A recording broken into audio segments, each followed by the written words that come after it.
এটা অতীত আর এটা বর্তমান। হামজা চৌধুরীর নতুন ক্লাবে নতুন অভিযান। সব গুঞ্জন আর আলোচনাকে সত্যি করে চ্যাম্পিয়নশিপের ক্লাব শেফিল্ড ইউনাইটেডে নাম লেখালেন বাংলাদেশের সুপারস্টার। চলতি মৌসুমের বাকি সময়ের জন্য লোনে হামজাকে দলে ভিড়িয়েছে দ্য ব্লেডরা। লেস্টার এবং শেফিল্ড দুই ক্লাবই জমকালো বার্তায় নিশ্চিত করেছে এই ট্রান্সফার। ইপিএল ছেড়ে ইংল্যান্ডের দ্বিতীয় সারির লিগে হামজা যাচ্ছেন, এই আলোচনা চলছিল বেশ কয়েক সপ্তাহ ধরে। সাম্প্রতিক সময়ে লেস্টারের হয়ে মাঠে নামার সুযোগও মিলছিল না তেমন। চলতি মৌসুমে সব মিলিয়ে লেস্টারের হয়ে খেলেছেন মোটে 6 ম্যাচ।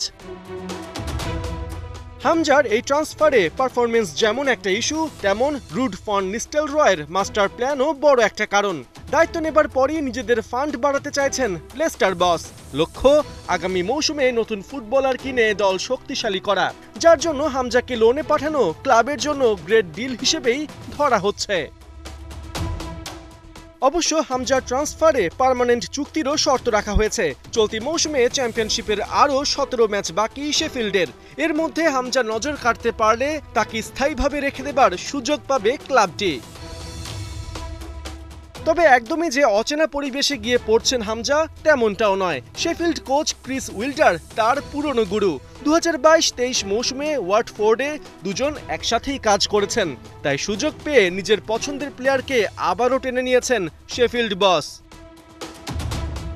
ফুটবলের পরিসংখ্যান নিয়ে কাজ করা এফবিরেফের মতে 2022-23 মৌসুমে উইল্ডারের অধীনে ওয়াটফোর্ডে হামজা এক প্রকার আগুন ঝরিয়েছেন। চ্যাম্পিয়নশিপে খেলা মিডফিল্ডারদের মাঝে তার র্যাঙ্ক ছিল অনেক উঁচুতে।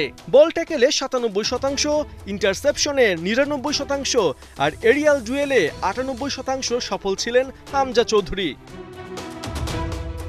এই মুহূর্তে 29 ম্যাচে 58 পয়েন্ট নিয়ে চ্যাম্পিয়নশিপে দ্বিতীয় অবস্থানে আছে শেফিল্ড ইউনাইটেড। 2 পয়েন্ট এগিয়ে শীর্ষে লিডস। প্রিমিয়ার লিগে উঠতে গেলে টপ 2 থেকে সিজন শেষ করতে হবে হামজাদের। দেখার বিষয় লিডসকে সেই পর্যায়ে নিতে পারেন কিনা হামজা চৌধুরী। পার্থ বণিক, 71।